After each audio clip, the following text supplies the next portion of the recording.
Hi, hi, hi. Welcome back to Crowded Table. So today I decided, you know what? Let's do another Hangout session. And here's the main reason why I decided to do another Hangout session. First of all, I want you guys to get to know me a little bit better when it comes to all these, when it comes to the guy behind all these drawings. And two, I was supposed to make a shading live stream um, of me just essentially finishing up work on David Duchovny. I don't care if it's Fox Mulder, I don't care if it's, you know, anything else. I just want something to do with David Duchovny. Mainly because this year marks the 30th anniversary of the X Files, and it's just not fair to draw Scully without Mulder. So that's that. But here's the big twist. David Duchovny is really difficult to draw. He's really difficult to draw because if you mess up the proportions just by a tiny bit, he'll end up looking like Jamie Oliver. You know, if you've been doing this for as long as I did, you'll know that if you mess up some of the shading and stuff, and some of the proportion work, the person that you intend to draw ended up looking like somebody else. I wanted to draw Alec Guinness for the longest time. I couldn't because every time I did, he ended up looking like Peter Sellers. Oh God! Why are you so difficult? Anyway, um, we'll be having a little bit of a trip down memory lane, mainly because last week I've been talking a lot of shit about, you know, I've been doing this, for 12 years, stuff like that. And the main here's a little lore recap to this. I've been doing this for 12 years since 2011. All the drawings that I've done prior to 2016 was lost, mainly because we move houses a lot. And let's just say that when you're moving houses, you know, preserving your artwork isn't exactly at the top of your priority. And this, and then 2016 came along. I went to college. I was bored. I'm not making a lot of friends. So I decided, you know what? I'm gonna take up a hobby, and I fell back into the saddles of, drawing. Because I was mainly cajoled by two of my friends. I'm not gonna mention names because I didn't ask them for their consent,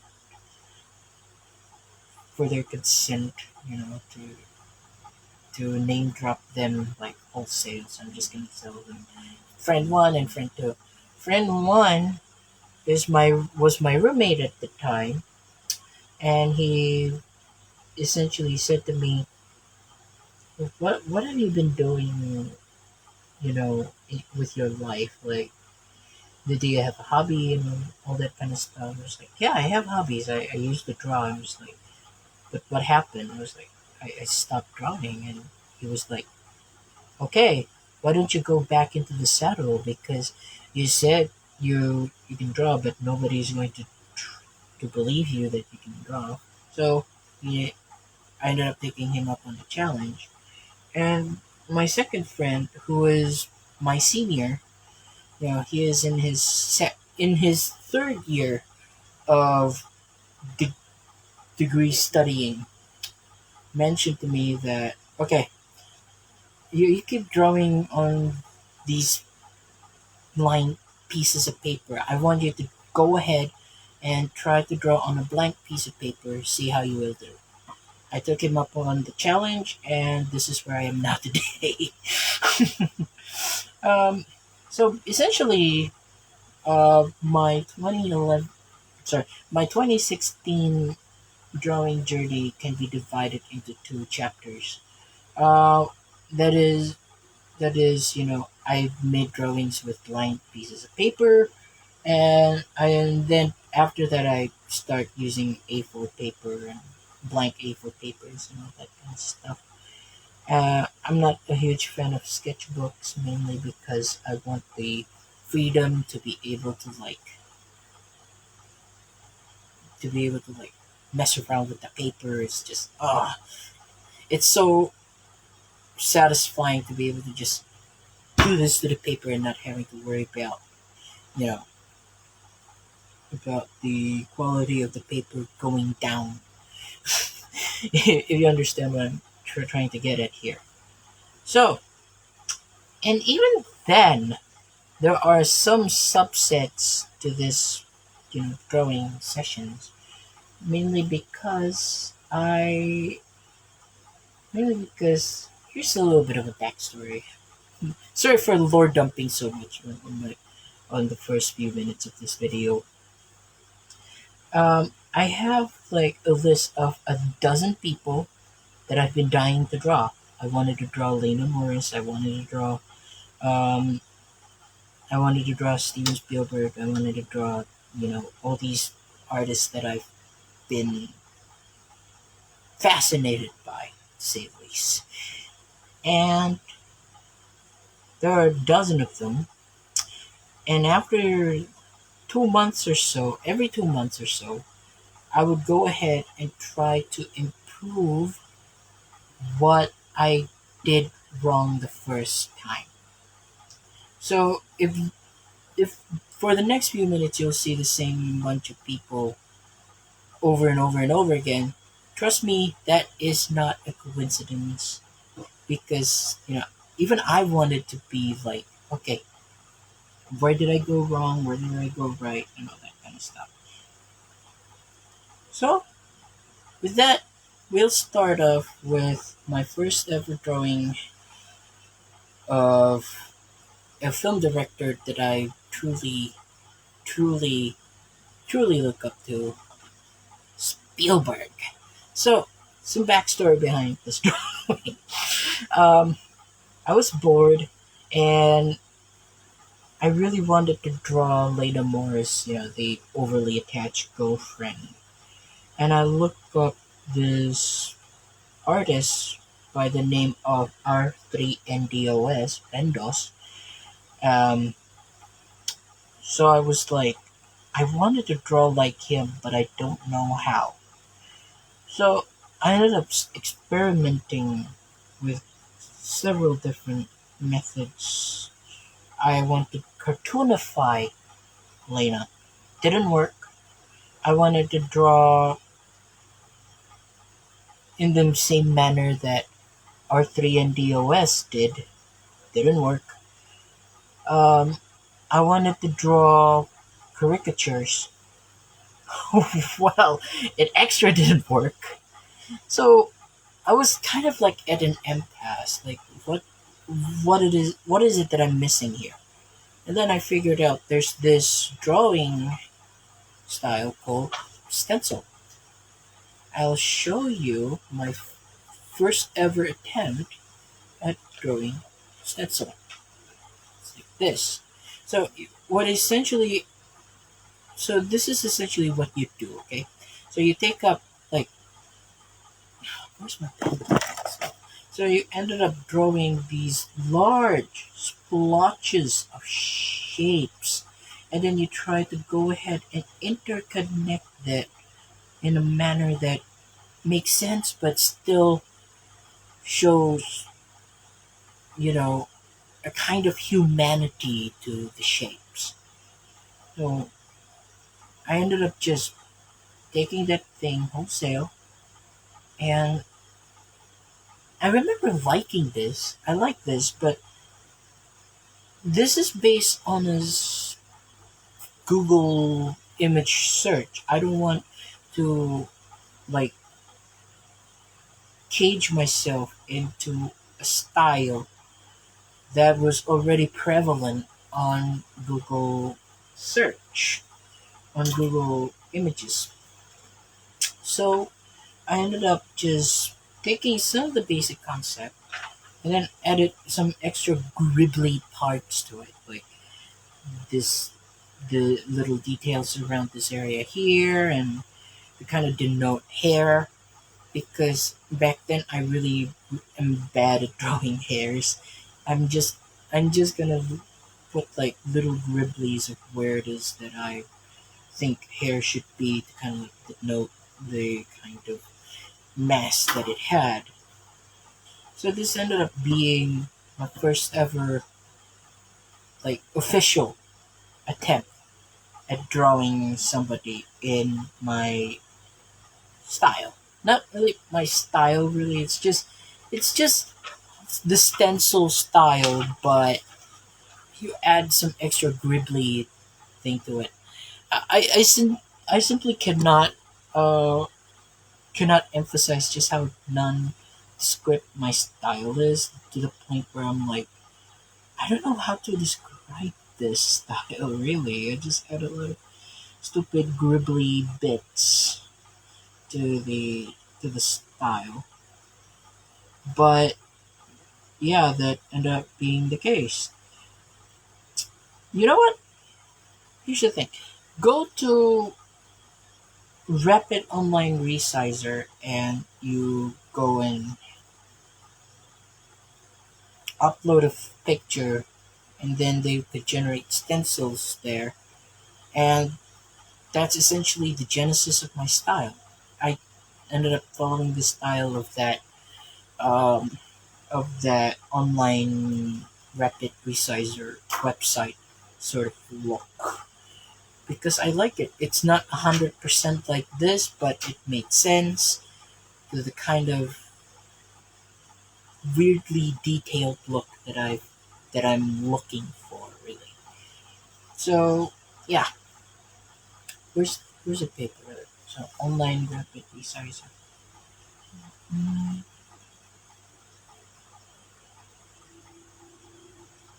Rapid Resizer. So this is the name of the website, online Rapid Resizer. So essentially, that was sort of the genesis of my style. Um, because again, when you're starting out, you don't really know what the hell you're doing, so you ended up just, you know, copying the style of others. That's not a crime. You're just trying to find your way through this world that is art. Just because you are like following the style of, say, Akira Toriyama, it doesn't mean that you're gonna use that style forever. With enough sort of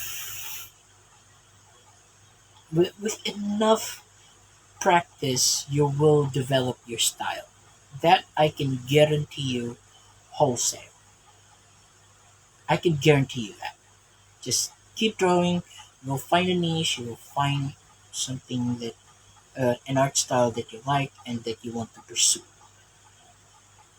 Which is why I sort of describe my channel as a bit like mukbang for drawings. Because I'm not really taking this that seriously, because I'm not a professional. I don't want to intimidate you people with a bunch of needless mumbo jumbo about, terms and all these sort of things. So now that I've showed you the drawing that I've done, my first ever attempt, this is what I did in 2018, like 2 years after this. As you can see, I'm still using the uh, online rapid resizer sort of look, a lot of like gribblies and details sort of thing, but I added my own flourish to it. Like, I made the lines much more heavier, much darker, more contrasty, but then you can still see some of that little gribbly things going on there. I don't think I can take away all the gribbly and grabbly look.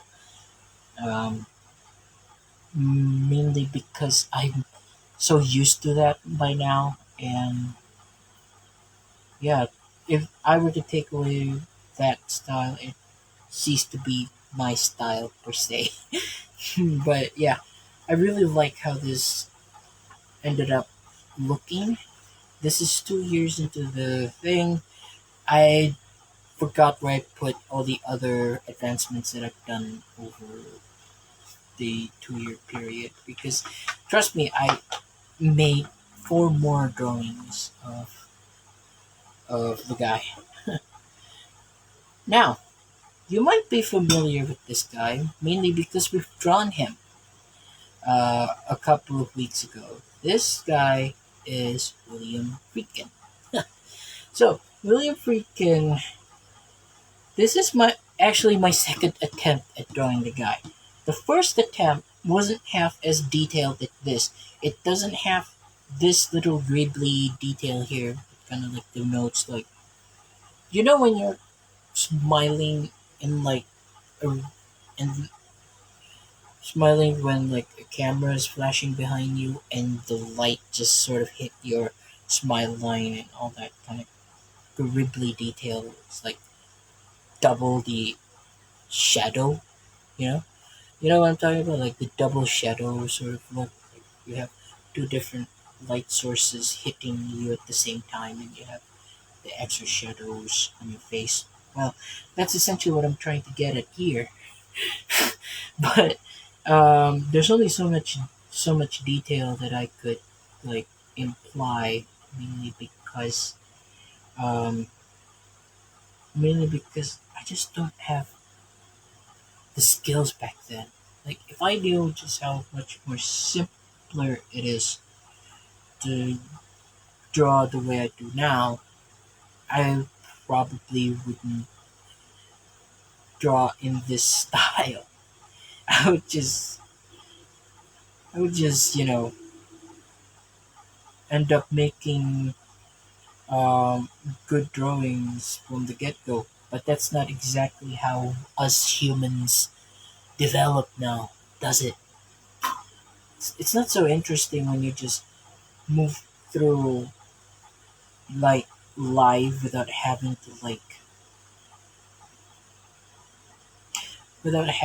to develop anything of your own. You know, it, nothing fun is gonna come out of that. And now, this is the third time I've drawn this man. This is late 2017. I was bored and I couldn't sleep, and I have work. I have to attend work the next day.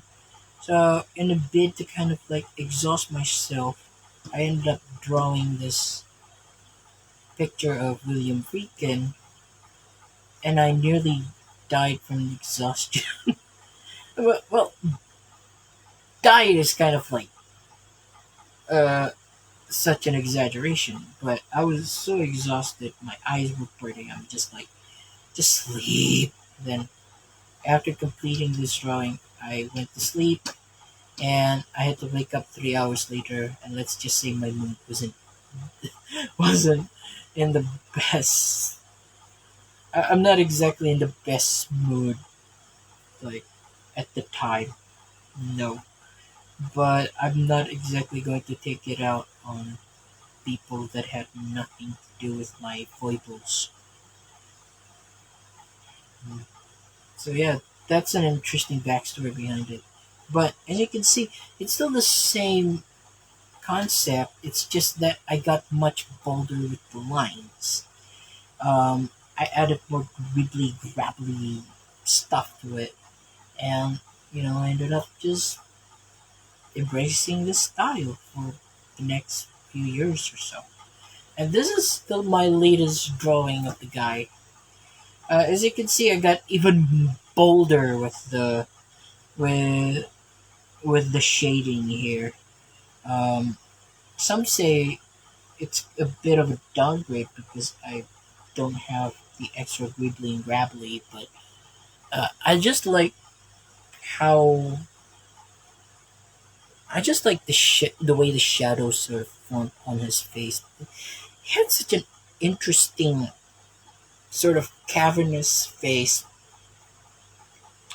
um, And I don't know, it's just whenever light hits his face, it sort of created this like canyon, especially on this side of his face here. I can't look away, and I'm not insulting this man's look. I'm really not. I'm just so infatuated with the way lights or shape sort of hits his face and kind of shapes that come along with it. So deep and cavernous, and it's like it gives this idea that William Friedkin is not somebody you want to mess with. So this is these are some of the backstories behind the first dozen people. I might feature them later down the line, and now we'll move on to a bunch of miscellaneous things that I did over the years. So this is my drawing of Lars von Trier. Remember next last week how I said Lars von Trier's eyes were really difficult to draw? This is exactly what I mean. Like, okay, at the time my drawing style wasn't exactly the most detail oriented. So I don't know how exactly am I going to do this? How am I going to like denote details in his eyes? Because as you can see, it's immensely slanted, immensely. Like if you see some of the reference photo, you would be shocked at how little detail there is to lose. Because there's hardly any detail. What the hell am I gonna draw? What is this? So yeah, that's the biggest headache of my career back then, and I still don't know if I can do him justice now. So this is Lars von Trier. Oh wow, let's just say some of the people that I decided to pay tribute to are it's like some of my drawings will curdle like milk. But at the time I was drawing the guy, his bad behavior wasn't exactly common knowledge. Um, and he's still well known for the Avengers movies and Firefly and a bunch of other things. So let's just say I really look up to this man. Such a shame. It's such a shame about what happened to him. These are my first ever cat drawings. My first ever that I'm proud of. I actually made a drawing of one of my cats back when I first started out. This drawing came out back in 2017. That Joss Whedon drawing came out in early 2016. So, yeah. I'm so proud of this cat drawing. Look at how much detail it has, and how many quibbly and grabblies. And I don't have to worry about, making it look real. I just have to make it look like a cat. And it ended up looking like the most realistic cats that I've ever drawn. It looks more realistic than some of the people that I draw. Just pure beauty. And this is Lena Katina. She's one of the founding members of um, Tattoo, and drawing blue eyes aren't exactly difficult for me in this style, mainly because blue eyes are really just a bunch of lines that you have to carefully shade in, because there's already a precedence to how to draw blue eyes, and I drawn Benedict Cumberbatch. So I just took that and make.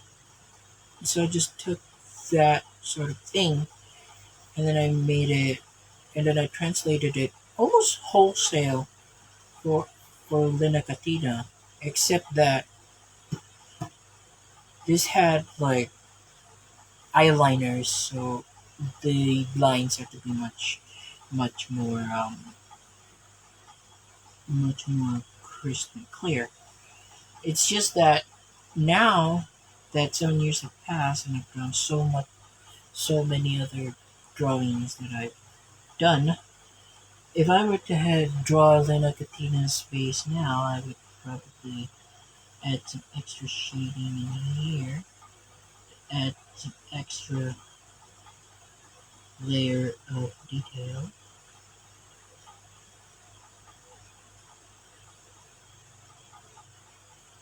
and voila! It looks much better now, isn't it? It looks much more contrasty and it pops more and all that kind of stuff. I will probably redo this drawing later down the line, maybe after I've done the cutting. Okay. So, these are my drawings. Circa 2016 to 2018. And trust me when I say that's not half the story. You wanna know why?